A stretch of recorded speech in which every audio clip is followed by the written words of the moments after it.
Okay, I think we are live. Well, happy Wednesday. Welcome back. Every Wednesday, we go live and answer your questions live. Today, I'm going to start with some questions we got in the comments section. And as folks start getting in, if you want to drop your comments into the live chat, then we'll start taking it from there. Now, the first question that we've got for the week is instead of saving your profits for maintenance with the goal of paying the debt in one shot, why don't you use every little bit and pay extra every month? Well, the reason we don't pay extra on the debt every single month is if you pay your $1 million loan down to $100,000 and something happens and you lose the property, you've got all that equity tied up and less liquidity in the bank to help pay for things that come up, because things happen in real estate and in life. Our philosophy is keep the risk on the lender until the final moment. If you pay them down extra, they have less risk than when they lent you the original dollar amount. So we want to hold that note for the life of the loan until we can whack it at one point, meaning we can write a check. So when maintenance comes up, we can write a check. We just start stacking as much capital as possible in the bank account. And if you, let's say you buy a duplex in the Midwest, it's $100,000, you owe 80 grand. You wait until you have $80,000 in the bank account and you're in the debt hammer phase, and then you can just write a check and pay it off in full. That way, you keep as much liquidity to fend off scenarios as they come up. And when you're ready to get rid of the leverage and rid of the risk that comes associated with debt, you can get rid of it with just one stroke of a pen, writing one check. Another question we got, and this is actually very current. We've got the Robinhood Village Resort Asset Management Bootcamp this weekend. Someone asked, where's that going to be? That's going to be at the Robinhood. So we are talking about asset management. It's one thing to buy real estate. It's another thing to never lose it. But the folks who do best in real estate are the ones who can manage their properties the best. If you'd like to check that out, RobinhoodVillageResort.com. Check out the events section. That is this weekend. Another question we've got from the chat. How do you fund renovations? Well, with money. Unfortunately, you have to pay for things with money. If you have no money and you're getting started and you follow the principles that we talk about, you build everything off of positive cash flow. If you're buying a 10plex, you cash flow $100 a unit, day one with upside. You've got $1,000 a month to throw at renovations. So if you're buying your first deal, maybe you buy local, maybe you're doing a lot of the renovations and you're using that money to buy materials. That's what I did when I was getting started. Unfortunately, when you're getting started, you have the least amount of money, the least amount of experience, and the least amount of connections to help you get things done cheaper. And you're only going to get your costs down as you grow in your business. But by that time, you have more money, so it doesn't matter as much. You pay for things with money. Where does the money come from? It could either be cash you've got saved up. It could be cash flow from your job. It could be cash flow from the rental, or it could be debt. And those are really the main sources of how we fund our renovations. Today, we fund things out of cash flow.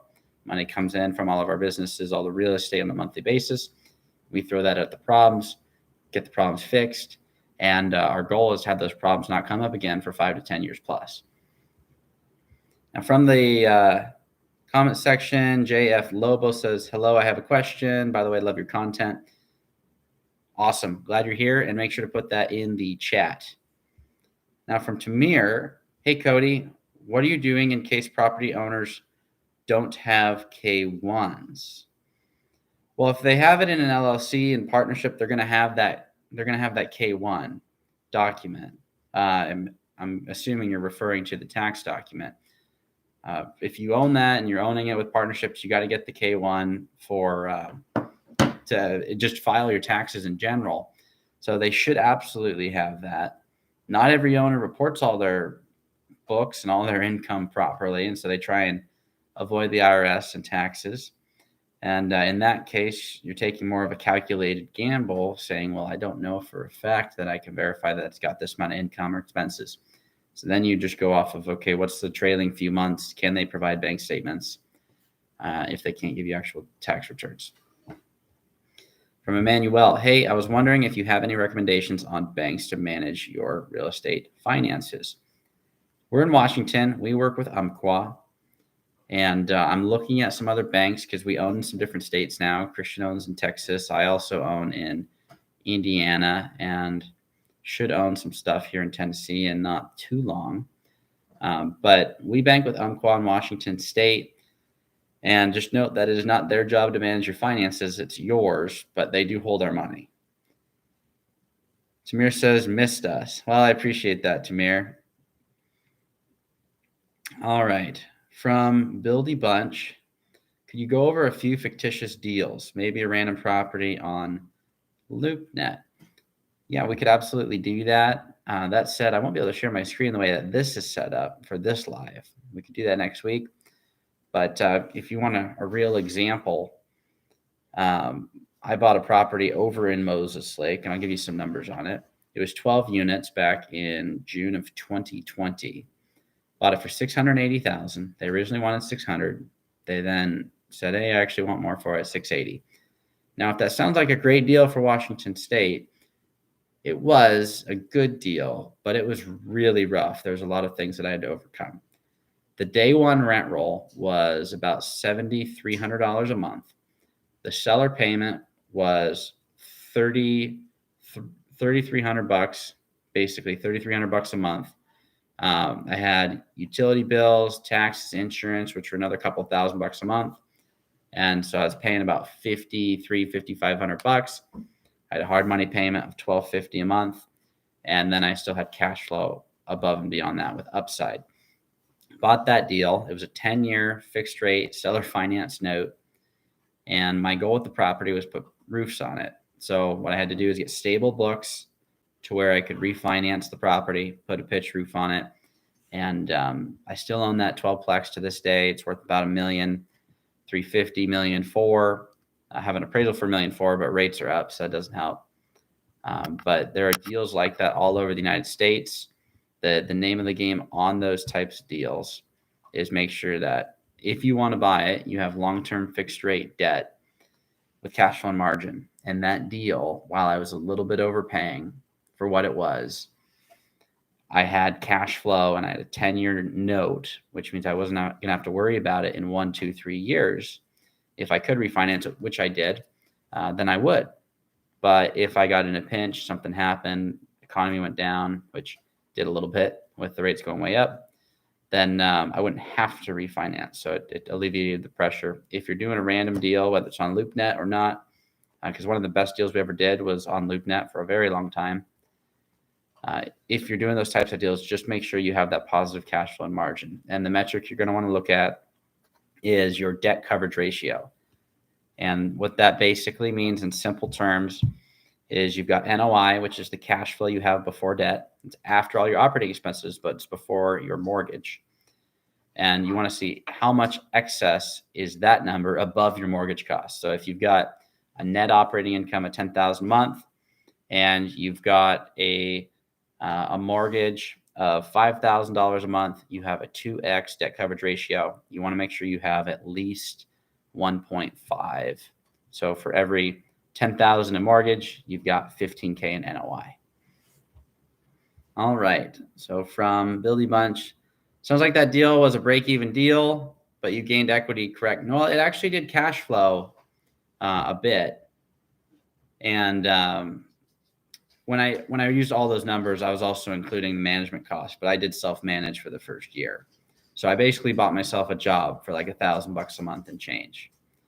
Today, that rent roll is closer to $11,000 a month, and it still has some upside. But I basically borrowed my way into a job, and to your point, had a plan to build the equity to grow the asset. Candace says, "Hey Cody, hey, hope you're doing well." From JF Lobo. So I've had a love-hate relationship with real estate for years. I've worked with Felipe and others, but it always comes down to not having capital or credit or a way to get a loan. That's the beautiful part about owner contracts, seller financing. It comes down to your relationship, your ability to communicate where you're coming from, where you're going, and what changes for you when you get there. And that, at the end of the day, is the circle drill simplified. If you can just communicate with people that have what you want, what you're trying to accomplish, and what changes for you when you get there, they don't care about the credit as much. That I've never been asked for my credit score to get a seller finance note done. It doesn't come down to that. It comes down to, do you have the trust? Do you have the relationship? And that comes from effective communication of what you want and not over talking. From MN Trucking. Hi, what is your minimum cash on cash return you're looking for a long-term hold? I don't care about cash on cash return. There's a lot of people that do. The reason I don't, especially if we're on the topic of long-term hold, is if you have something that pays for itself and puts extra cash into the bank, whether it's a 20% return or a 5% return, I'd rather have a 5% return on 20 million than a 10% return on maybe just $1 million. So the return is not what's important. It's what's the actual cash flow, and then what's the margin between the debt cost on an ongoing basis and the net operating income. That debt coverage ratio is significantly more important. And as long as you have debt, you'll have risk. So again, the minimum we want is a 1.5 debt coverage for every $10,000 a month in mortgages, $15K a month in NOI, which would mean a $5,000 a month cash flow. That's the margin we're comfortable with as a minimum. Some assets are much higher than that. Some assets take a year to get there, but that should be the goal. And do not care about the cash on cash return. I just care about not losing the real estate, and that comes down to the margins you have on your real estate. Hey, haven't purchased anything yet. How are you analyzing population growth as well as projecting growth when purchasing? I look at worldpopulationgrowth.com. I think that's the exact link, but if you just look up the city that you're looking at investing in or the town, put in population and put in the year, it usually has a trend. It can show you which way it's going. It's either going up or it's going down. They usually don't just stay completely stagnant. Some areas do, but you should be able to tell from that graph alone what the population is doing. Now, if it's going up, then we look into, okay, who are the main employers? Are there multiple employers? If it's a small town, if there's not, then I'm less likely to buy there. JF Lobo, I know creative finance is the way, but what is the most foolproof way to do it? I know you are the person for answering this question, since you had 30 rentals before I even knew what creative finance was. Okay, so the seller finance route, there's a lot of deals that are even listed on the market today with seller financing. The way you make your deals cash flow, though, it's about deal debt equity. It's not deal then seller finance then equity. It's just deal debt equity. You find the deal, and there's two types of money. You find the debt and the equity. The debt is the cheapest part, and the way you make your deals work on any deal, this is just the math, and there's no other way around it. You've got a true cost of capital expressed as a percentage, which is your loan factor rate. It's your annual principal and interest payments divided by the loan amount. If that number is lower than your cap rate, which is your dividends expressed as a percentage, you will make money on every borrowed dollar. That is how you win in this game. That is the foolproof way to do the math. Is you've got a cap rate, which is your dividend expressed as a percentage. You buy $1 million property with $80,000 NOI, that's 8 cap, 8% rate of return when you pay cash. You're paying cash for every deal you buy. So no matter what loan product you put on that, the true cost of capital has to be less than 8% or you will lose money. And that's the math. So it doesn't mean 8% interest. It means the principal and the interest times 12 months divided by the loan amount. That has to be less than 8. Otherwise, you're going to be losing money every time you borrow money. All right, from Emmanuel, when it comes to the second and third meeting with an owner, is it mainly a matter of giving them updates on advice we may have taken from them? You could absolutely do that. You could let them know what you're working on. Somebody that helped me get started, he was the first person to ever sell me a property in Moses Lake, said, Cody, you're going to get a handful of older rentals, and then you're going to want to trade up because there's a lot of problems with older properties. And so he got to his 40 rentals and he started development, made a bunch of money in that, and kept building and stopped using loans to built in cash. And now he's in a really good spot with a lot of new rentals. And he did that when he had 40 rentals. I bought up to about 200 older rentals, and now I'm feeling the same exact thing. I'm tired of the problems with the old stuff. So I either have to replace all the plumbing, electrical, roof, everything to make it new, or I shift all this stuff into the newer stuff. But when you're meeting up with these owners, let them know what you're working on. When I met up with that owner recently, I let them know I'm trying to get into some new stuff, and they offered to seller finance some new stuff to me. I just let them know what is relevant in my universe, and and ask them what's going on in theirs. Patrick, let's see. When you are building relationships with owners in a certain market, do you then just build those relationships and wait for the possibility of them telling you about deals? No, it's about being strategic. You don't want to just blow a bunch of time on anything. So if you're meeting up with these individuals, the circle drill is really something that you should map out. It's where you're coming from, where you're going, what changes for you when you get there, which is your significance. That's why people gravitate towards helping other folks out rather than certain people, because they resonate with what changes for them when they actually get ahead in life. And so at the end of your meeting, if you're meeting up with them for the first or second time, you could ask them, because you're mapping out their circle drill in the meantime, what they recommend you do to get to a similar business that they've built. If that's what your goal is, what would you recommend I do for next steps? And some of them will say, well, you should chat with this person, or you should chat with this bank. Or they may say, well, what if you bought one of my properties? And that's happened to me multiple times. What and where are you buying in Tennessee?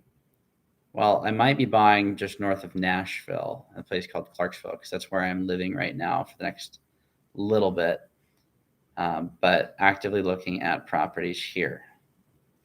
From Emmanuel, would you invest in a market with a large population, but the growth rate is showing as flat on World Population Review?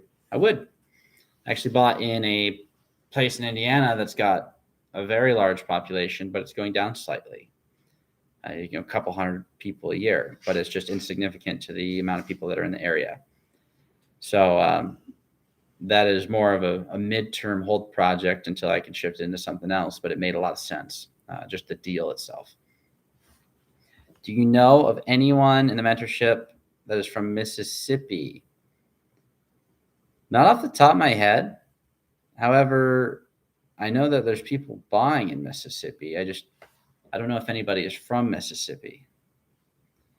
So I can ask about that. We've got a couple forums set up for everybody in the mentorship.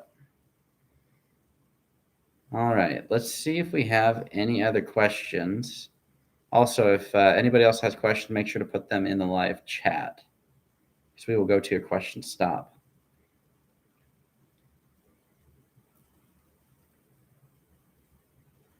And if we don't get any more questions, then we can call it a day.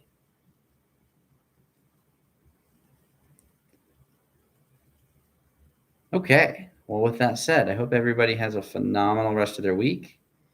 And if you have any other questions in the meantime, put them in the chat after this ends.